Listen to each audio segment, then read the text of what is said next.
Welcome back, ladies and gentlemen, to another episode of Tevora Talks. I am your host, Cash, joined as always by my co-host and partner in cybercrime, Mr. Matt Mosley. How's it going, Matt? Happy, what is it today? Whatever day it is. I don't know. Another day in paradise, though. Another day in Just living the paradise. dream day by day. That's always, it's always good to be living the dream. Yeah, I You do live know, my dream job. I mean, this is my dream job, so at least I get that, and see, life's there good. you go. I have no complaints, honestly. LG baby, LG. You know when I realized that LG stands for life's good, my mind was blown. I'm like, oh my God. Oh, is that what that stands for on the brand? Yeah. Oh, I didn't know You, that. is your mind blown now? Yeah, TIL. Today I learned. Yeah, life's good. That's Or funny. I thought that here's was just their okay. like So, slogan. I didn't oh, know that was is their. it? No, I stand corrected. It is their slogan. Oh, okay. I guess it formerly was Lucky Gold Star, Oh, okay. I remember the but Gold Star brand. I used to have like an old Gold Star TV. mm, That I was like was. the 80s, man, back in the day. Oh yeah, here 83 to 95. That's when Yeah. that was. Back in the satellite receiver days, back when they used to hack those cards. Good times. Speaking of hackers and good times, I think today would be a great day to talk about uh, some say, a hacking legend, right? What's your opinion? Do you think he's a hacking legend? I mean, he definitely goes down in the record books. And Definitely goes on. as far as enjoying and having a good time, I don't know of any other hackers that have had this great of time, but maybe there are. So, Oh yeah, this one lived it up. yeah. I think, who's the one guy, McAfee? He's on that guy's level of living it up, I He guess. is on that guy's level. Yes. Hey, John McAfee, we know you're out there. Hit us up. We can have the Oh yes, hit exclusive for us your up. return back from the dead. That'd be great. But let's talk about this guy. He is none other than American computer hacker, computer criminal, who is accused of masterminding a lot of credit card and ATM stuff, right? So we'll Yeah, I get think he down holds the to record for the most credit cards stolen. the most, yeah, big amount. I'll let you drop that knowledge on them after we introduce who he is. He is none other than Cumbajohny, Jaguar 17, King Chili, Soup Nazi, aka Albert Gonzales. Yeah, perfect intro. Thank He you. goes through all those names. Thank you. But what this guy's story, let's kind of I dive into. You know the story way better than I do. I watched like a nice little one of these YouTube documentaries on it. Mhm. It's crazy. This guy's everywhere, right? He has a lot of stories on him, and his story is really interesting. He definitely has a pretty big record, I would say.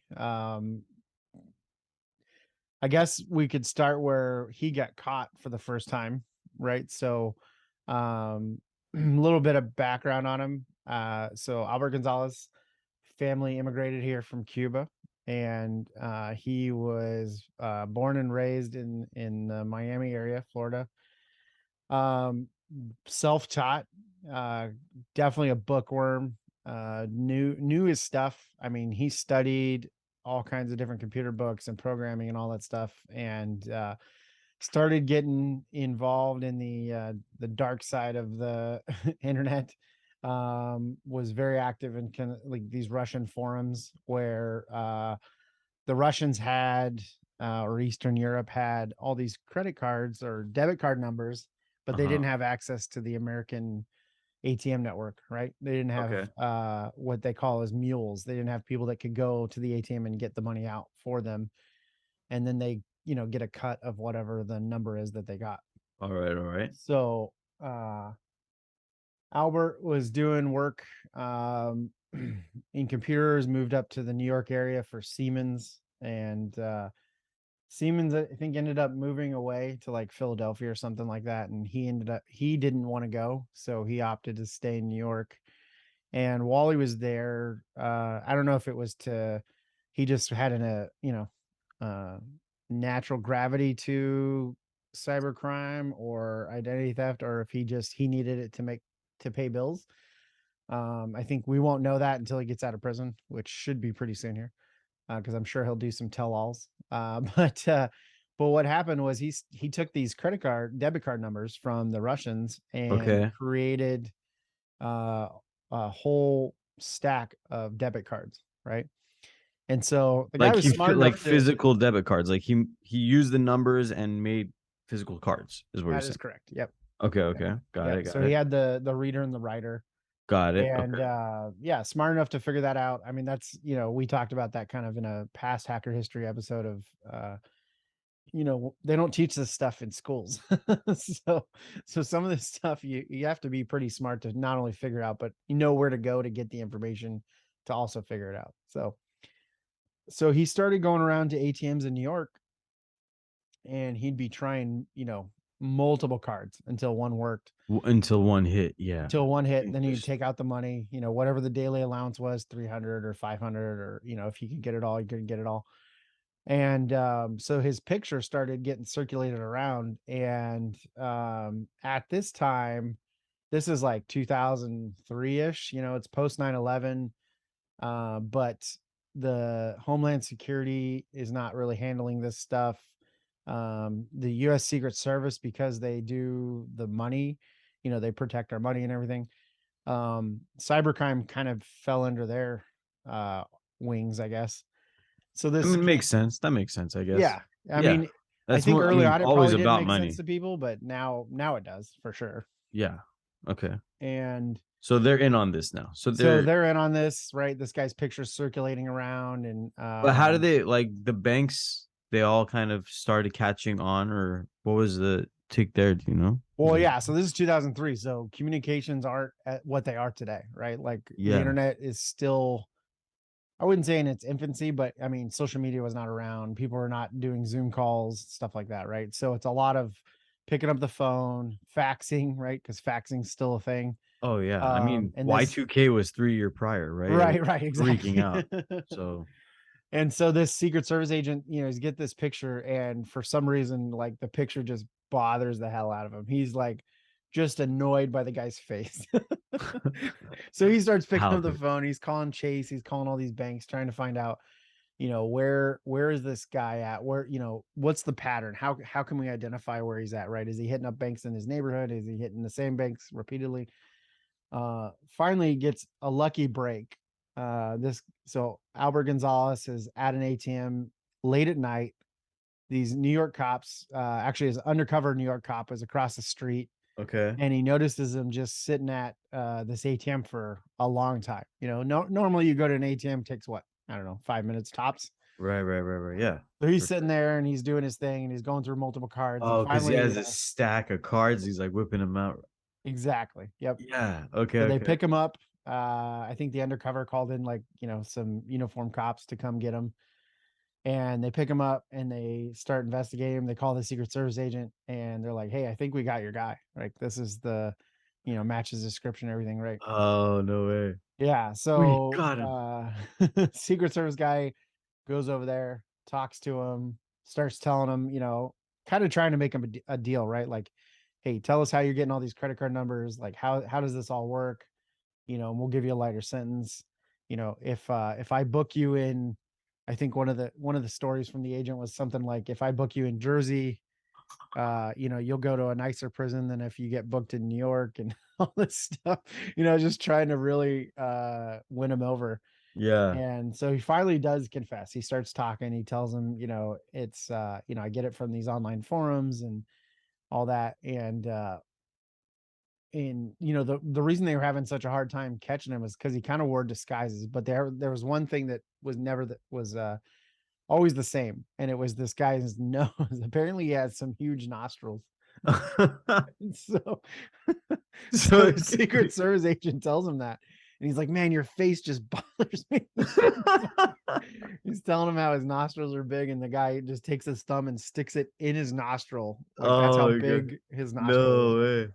Well, as they're talking, and I'm assuming probably laughing, Albert Gonzales pulls off his wig They had no idea, man. He'd been in holding and for a while, and they've been talking to him the whole time and didn't realize he was wearing a wig. No kidding. Which So this picture like it's on his wiki, is that like his actual hair? Because yeah, in that picture he has like hair bound to tight is like shoulder almost.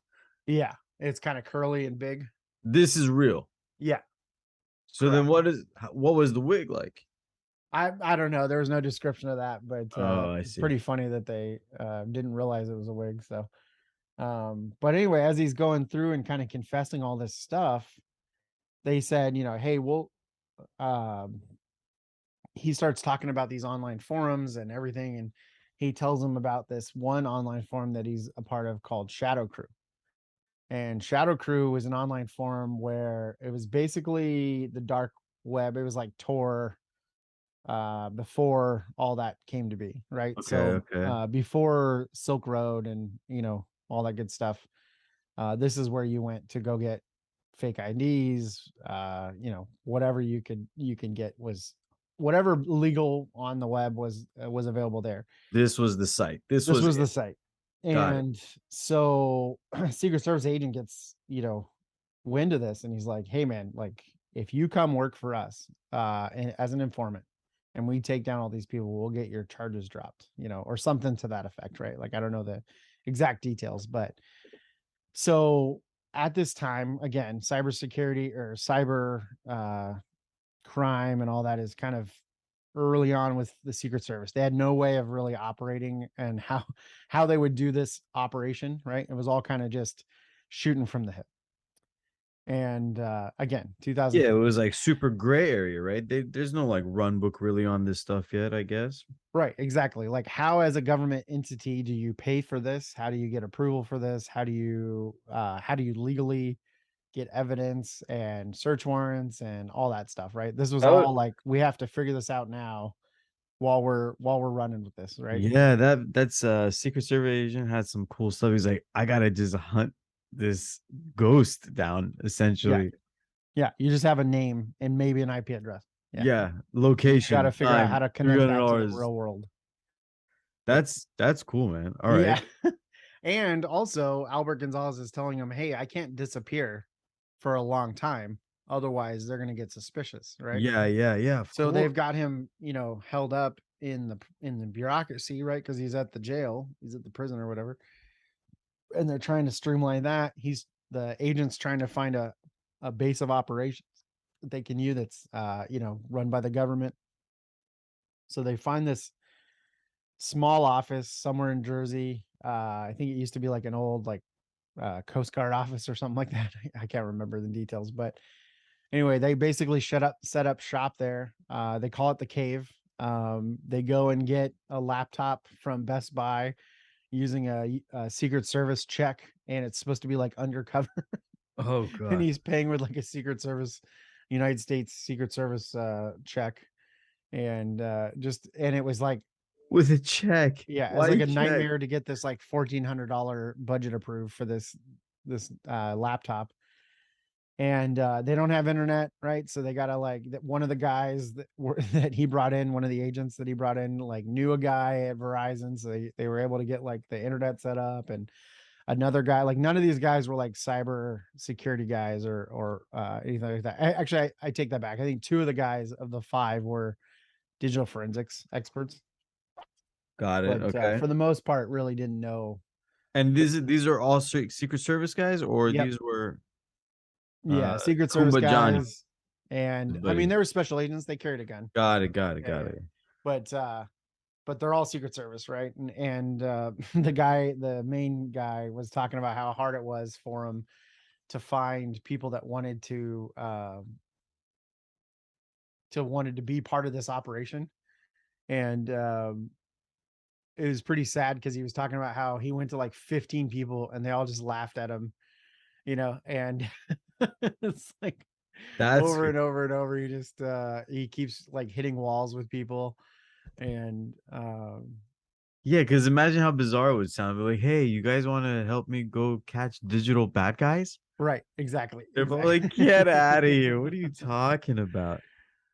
And there's a great, for anybody that wants to really dive deep into the Operation Firewall, Amazon or Audible has a great podcast. It's like 9 episodes, and I forget his name now. Oh, Steve Ward is the Secret Service agent's name, and it's all him retelling the tales. But Oh, how cool. I'd yeah, like to hear it's that. it's really funny, but it's also really cool how he learned to get all this taken care of. But anyway, they set up this cave, they get the internet going, they coordinate this huge undercover operation. They map 28 screen names or handles to real life people.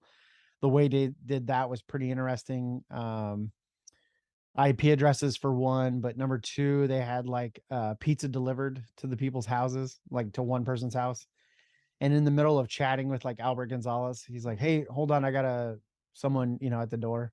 And then he'll come back and he'll be like, "Hey, that was weird. Someone ordered a pizza to my house that I didn't order, but I got a free pizza." And so then, they could take that and, connect it Confirm. to the Yeah. real person, right? Damn, that's Uh, crazy. yeah, so that was pretty cool. And then the biggest thing that they did was they set up VPN to under the guise that they were trying to be more secretive and have more security.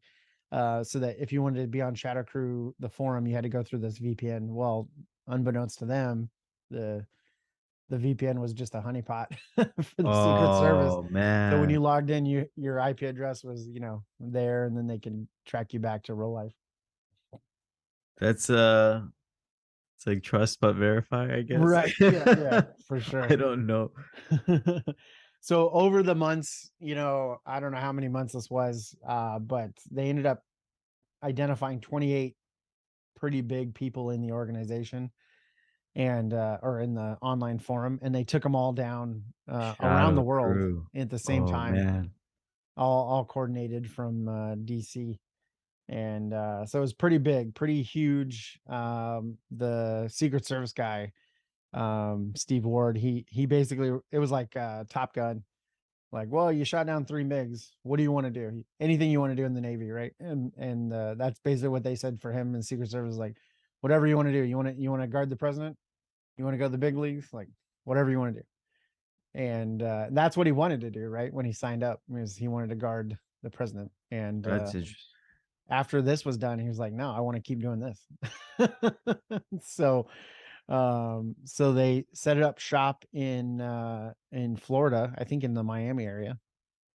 And he basically invited Albert Gonzales to keep coming in as informant, and wanted to rinse and repeat, right? So they moved down to Miami. They end up giving him a annual salary of about $75,000. He doesn't go to jail, which is good, right? Nice. And there they start trying to do they're basically trying to recreate what they did.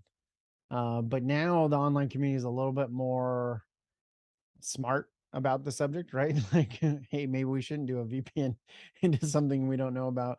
And so it's a little bit harder, right? And so their relationship kind of gets strained. And also the whole time they're doing this, Albert Gonzalez is like, "Hey man, like these charges are still on my record. Like, are you Are guys you going to drop these charges?" Yeah. He's like asking them every week. And like, I mean, you don't know because you don't have a criminal background, but like, when you're applying for jobs, they always ask you, have you ever been charged or convicted? Yeah. I mean, you have to say yes, right? Right, you have to, because they're Yeah. going to do a background check. Like, we do that here at Tevora. Oh, we get background check like 10 times a year. Yeah. And so it's not like you can lie about that. And here he is trying to go straight, and he helped out the United States and brought down this huge bunch of fraud and just all kinds of stuff going on, and then they're not dropping the charges. So I don't know if that played into what happens next, but I think it definitely didn't help. um so Albert Gonzalez, as an informant, Oh, there's basically more. He does more? There's he more? does more. I mean, Oh this my god. guy, Because I I'm don't know if reading, I'm like trying to follow your story, and I'm reading into this shadow crew thing. That itself is pretty cool. pretty I mean, pretty big. Yeah. it's big, it's cool, like tons of credit cards. What, how many, like it says here 1.5 million stolen credit card ATM cards. It's a lot, man. That's just one forum. And Wow. I mean, I'm sure there was even more there, but Yeah, that was here. a lot. That was a big deal, right? That Shadow is Crew a was a big deal. big deal. This is the Uh, crazier part to me. It says once you're on the site and you register, there's like how to section and tutorials. Like once you buy it, this is how you use it. yeah, which is still true today, right? You go on That's these like dark crazy. web marketplaces and they'll do the same thing. That's gnarly, man. But that was kind of one of the early ones. But yeah, I Oh, mean, he went yeah. Continue. from being Continue. like What a else? mule for an ATM, for the Russians and hitting Yeah. up ATMs. He was already involved in Shadow Crew, but during that time of the investigation, he became like the admin on the site. He was kind of like the grandfather of the group, Oh, even though he was little pretty do they young, right? know. But he moved up the ranks. And there's some other things that happened during that time too, which is really interesting in the podcast, the Audible Operation Firewall podcast. Like another informant tried to like out him, and so they had to like do damage control. It was kind of interesting. But basically the two hackers were going at each other. So yeah, definitely listen to that and figure out that. But so he's doing that. He's doing the Shadow Crew thing, right? He's now been let off. He's cleaned up. He's not doing drugs anymore. Oh wow. Um, Good for and him. Good and for him. him and this Secret Service guy, I mean, for lack of a better term, they kind of became friends. I mean, you can listen to interviews with this former special agent Steve Ward. He honestly feels for the guy, right? Like he feels like, hey, he wouldn't be as successful without this guy. And he also feels bad for him because he was, into drugs and they got him cleaned up and then that just wasn't enough. So I don't know if it was like, the government did him wrong, and I don't know that question's ever been answered, but he just seemed to kind of always gravitate towards being a criminal. Hmm. And so in the next chapter here is he's working as an informant for the Secret Service. Things are just not working out. It's becoming unstable with him and the special agent. And in the background, he has created a new criminal enterprise with him and Of some course. friends. That's of course. Yep. And As you goes should. on to set the record for the most credit cards numbers stolen in history, Oh at my. least to date. And this Uh, is while he's double dipping as Secret right. Service informant. Correct. Oh, smart. I mean, it's like classic, right? Hiding Yep. in plain sight. Yep. And so while he's doing this, he's him and his friends are driving. They're driving up and down Florida, Route 1, and they're hitting up retail stores left and right that have open Wi-Fi or have weak security. They're using like WAP or something like that Oh man, for got it, got it. They're just driving by. yeah, yeah.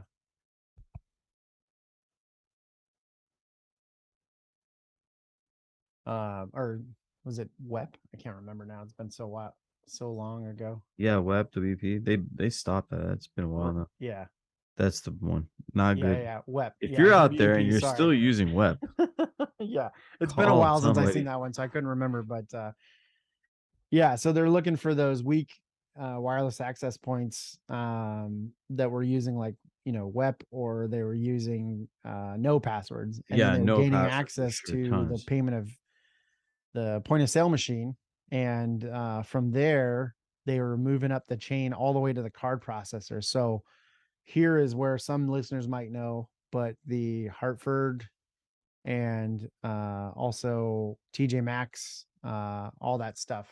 This was all part of the same hack. And That this was the whole spiel, right? right, or Hannaford, not Hartford. Sorry, so many things in my head. But yeah, the Hannaford hack, and also TJ Maxx, and I mean there was a few other big names that were mentioned, but essentially they estimate that it's like 130 million plus cards. Wow, No one actually knows how they got that number, and so the number that's could actually crazy. be even greater, right? It's for sure probably higher. I'm not gonna say lower. Right. And Rolling Stone has a great article about these guys. I mean, they were rolling in the money. They were living it up, John McAfee style, right? There's a story about them in a hotel suite with lines of drugs just out on the coffee table, and basically the drugs were cut into shapes letters. So E for ecstasy, C for cocaine, etc. Oh God, getting And they would creative use out there, Johnny. they what? I said he's getting great out there, Johnny. Yeah. Creative fella. And they would create these things called magic milkshakes, which was like, you What's a know, magic milkshake? it It's was just like a a milkshake, cocktail and but it everything. had shrooms, it had ecstasy, it had, whatever drugs they had available all mixed into it. God, And they were, yeah, just living it up. I that they're think, like a hacker's milkshake right there. yeah. All right, I'm ready. And some of his accomplices got caught. So two of them were actively involved. One was a pretty smart guy, Steve. Was it Stephen Platt? No, that's a comic book artist. Sorry. Who are you looking for? Who are you looking for? It's his buddy that did the coding for the sniffer, but he wasn't actually like Stephen Watt. Sorry, Stephen Watt. So this guy graduated high school at like 16 and then graduated college at like 18 or 19. He's a brilliant guy. And Okay. he was working Now, at who is Morgan this guy? Stanley. This is Who's one of Albert Gonzales's friends.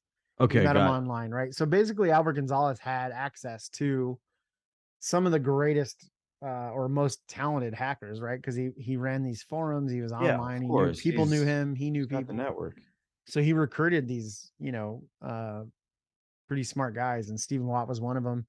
The guy he coded a sniffer. Now, I think the fact that he knew it was going to be used for illegal purposes was why he got 2 years in jail. Maybe not, but he ended up getting 2 years in jail, and he didn't even do anything. Well, As I mean, far you as wrote like the he wasn't code. actually hacking. But the other two guys that were working with them were the ones like driving up and down and hacking into systems. And so they all got What jail did those time. guys get? Um, Like compared to the guy that just wrote the code and did nothing else. I think they got like 5 years, around 5 years each. The two other guys. That judge probably didn't even know how to like. You're like, what do you sentence? How do you sentence somebody for that? Right. Right. Right? Like Well, back we in the haven't day, even I'm got to sure. Albert's sentencing, Oh, you're right. I'm sure. which I mean, Mastermind of for a them all. guy that likes to set records, he set another record. Oh, he did. Okay, let's get there. Let's So hear he was that. sentenced to 20 years. 20. Dang. And when was What this? 20 years. This was in 2005-ish, I think. That's like 2000. right at the beginning of them coming up with sentencing for these kind of things, I would imagine.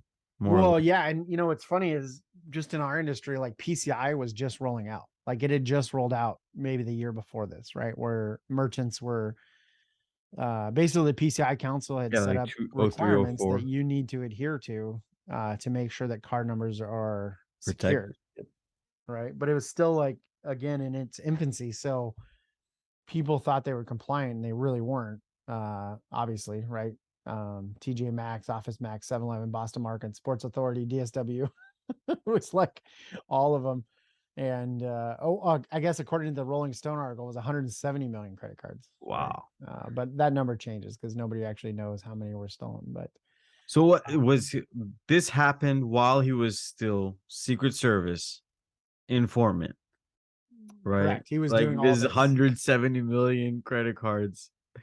stolen. So That's nuts. he did basically get let go because that special agent and him were kind of like feuding. He wasn't showing up to work and all that stuff. And he's like, man, you just need to leave. Like, we're done. And so it did start while he was an informant, but it ended way after he was an informant. Got it, got it, got it. Yeah. So, but What was the repercussions? I'm reading on it. It's saying he is dang, he's doing some major time. You said 20 years, right? 20 years. Yep. It's 2002, 22 right now. I'm gonna be seeing Albert any day. Yep. I think he gets out in 2025, 2024. Here it says scheduled for release December 4th, 2025. Yep. Yeah. So getting out, but definitely the harshest punishment for That's a long a time. hacker. Yeah.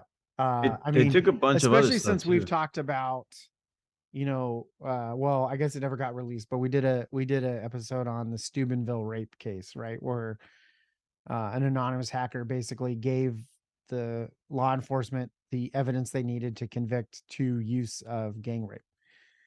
Those rapists got 2 years. I can't remember now, but I know the hacker got more time. It was like 4 or 5 years, right?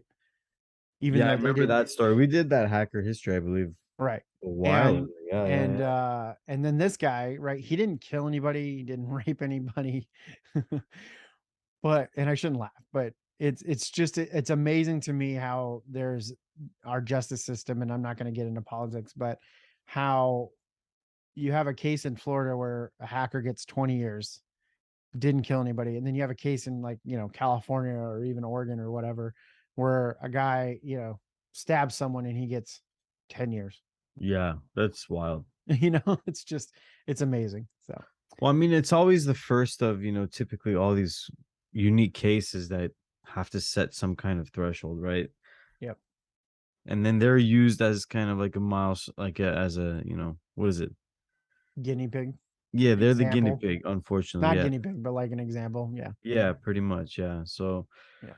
but Gonzalez, man, he got a lot of stuff taken from him too. 1.65 mil, a condo in Miami, his BMW, couple laptops, a Glock 27, Nokia cell phone. Oh, remember this Nokia? I wonder which one he had. What else? I think the 1.1 million in his parents' backyard is pretty interesting. So What he was that? had a He buried barrel, it? yeah, a barrel of cash wrapped in plastic buried in his parents' You're backyard. kidding. You're Yeah. kidding. Yeah. How did they find that? I wonder how they found that. Did he just So I think this? honestly, every time Albert seems to have gets caught, he basically just tells the whole story. Like, I don't know. I'm assuming he probably just told the officers, where the stuff was hidden. Um, but Huh. ding. So Steven got 2 years in prison in order to pay a share of $172 million in restitution. Dang, dude. That's crazy. But yeah, I mean, so the whole hack was, I guess, pretty sophisticated for the time. I think the initial foothold wasn't as sophisticated, but definitely moving up. So they started war driving. For those that don't know, you basically drive around with a Wi-Fi antenna in your car, and you're looking for those beacons that are going out, and you're looking for the wireless access point to identify itself.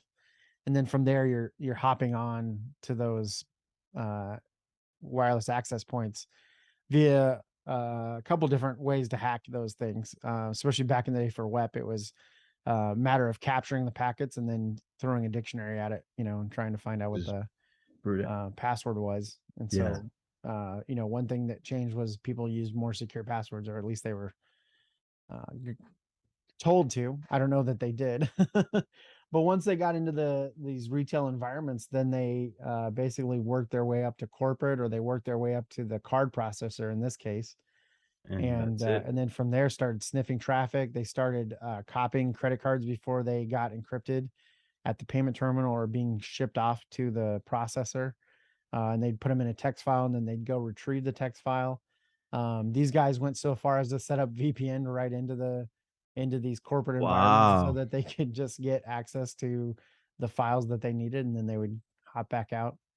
And yeah, and I think honestly, it's not even a matter of thinking. I know after this hack, PCI changed its requirements and became even more strict on things that you could do and couldn't do, and even introduce some new things to help prevent future incidents like this. Network segmentation would have gone a huge, huge way here. Cardholder data environment, that's a thing now. I don't know that it was in 2003 or whatever year this was, 2005. But now that stuff is all segmented out, right? And like you only have the bare necessities in those environments for access, right? Usually you have a jump box, you have a lot of security controls around it, very strict firewall rules. Obviously not the case back then, but Yep. definitely the case now. So lessons Well, learned all around. But yeah, Albert, so if you crazy. hear this, Albert, man. Albert, you did it. impressive. You did it big. Yeah, my personal opinion is the punishment didn't fit the crime, but you'll be out soon. So hopefully you'll be a changed person, and I'm sure I you'll have w- no problem finding work. I wonder like if he's gotten access to the computers in jail, or they're like, do He's not give not this allowed to guy. have computer access. And he's not, huh? Yep, for I 20 wonder if he years. gets his way though, jail style. Give some money I to mean, yeah, somebody, there could buy be some time ways. from somebody. Yeah. So all I need is 5 minutes. So during the Audible podcast, the author or editor, interviewer, reporter, journalist, whatever you want to call her, she reached out to him, and he was in solitary confinement, and he'd been there for a while. So I don't know what he did to get Damn. that, and he never says why, but maybe he was looking at a computer. I don't know, but I wonder I if he's can't like imagine for planning me his next personally scheme. not being able to touch a computer for that long. Like I Yeah, I mean, it's wouldn't like die, but it'd be pretty stuff, wouldn't die. pretty tough. I've been on Especially computers if you since I was do like that 6 years level. old, so it'd be pretty tough for me. Oh yeah, yeah, for sure. Average screen time is like as every second I'm awake, pretty much. Either on my computer, cell phone, TV. You're always staring at a screen. Yeah. Yeah, You I know. mean, I think I was like 12 when we got like a modern computer, right? Like an Intel. And then that was with the internet, right? Like that was from then on, it's just been on all the time. But prior to that, for me personally, my dad was in the military and would bring home his work laptop, which back in the day was thick. It was huge, One of these way giant heavy. IBMs, Yeah. right? Yep. Yeah, yeah, for And sure. With the back red on dot in the center of the. DOS and four colors, and yeah, and those were my days. Like that was when I fell in love with computers. So Like, this for is me amazing. to go without a computer for a long time, it would be detrimental. So, like you and I were talking offline, you were talking about moving, and I was like, the first question I said was, "How's the internet?" Yeah, I'm like, that's a great question. That's a great question. That's what happened when I moved here. I was like, "What's the internet like here?" So I don't know. I mean, I did see when I took a tour of the home, and I saw a modem there, and it looked like a new style modem, just like that black long thin one. I think it's like Motorola or something. But yeah. I don't know I what mean, pipes like I going got through friends it. here that live out, outside the city, and I think he gets 1 megabit per second, Nah, I can't. and I would die. So he's That's hopefully gonna get Starlink. And if you're listening, Sean, yeah, thinking about you, buddy. that's terrible. See, I feel that's worse. Like having access to a computer, but it being slow, Oh, that would drive me crazy. Like the internet's like, what are you gonna do with it? You just have to wait. yeah. I I would mean, throw that thing right out the window. I was Nope. in Toronto last week, and the Wi-Fi in my hotel was terrible. It kept dropping out, and even when I was connected, it was really slow. And so finally, I just switched to my cell phone provider. Well, I used up that data real quick. And they're like, "You still have unlimited data, but we're gonna give it to you really slow." And I was like, "Okay, Oh, that's yeah. fine." Didn't know how slow it was. It was Slow. terrible. Yeah, What, like I 10 megasecond? not even that. I don't know what it was. It would take forever for a page to load, like in Safari Oh my god, or that's the whatever, worst. on That's my the worst. iPhone, and it was it was so bad. And then when I was at the conference, they had Wi-Fi, and I was like, "Oh yes." I download everything I needed to download. But yeah, it was pretty bad. So anyway, but back to Albert Gonzales. It's a Albert. pretty interesting story. There's a lot more details that I didn't go into just because we're a company podcast and I can't go into that stuff. Rolling Stone has a great great article Great on article. Yep.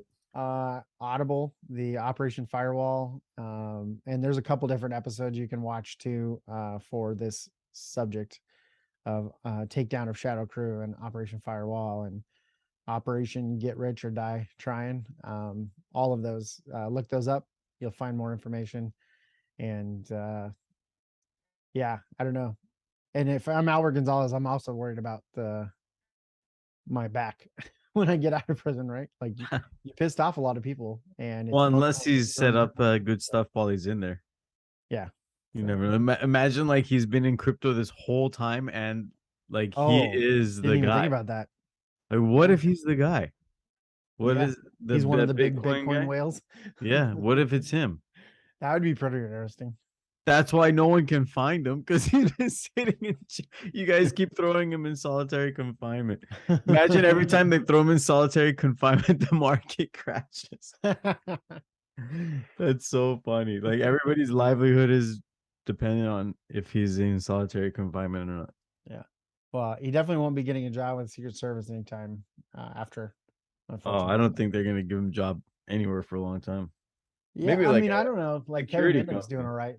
Kevin Minnick was one of the most that's true. Infamous he has his own company right now. Hackers. Yeah, he's got his own company. He's got I think he's like the face of other companies and stuff, like KnowBe4, stuff like that. So I don't think Albert Gonzales will be too I don't think he'll be troubled to find money, honestly. Yeah, I agree. I think speaking engagements, I'm sure he'll have a book deal. Well, Albert, if you're out there, you can hear us whenever you get out. Please give us a call. I'd love to interview you. I want to see your side of the story. I would definitely like to hear his side. I've only heard the other side, so, and we all know there's two sides to every story. So, yep, that'd be interesting. Yep.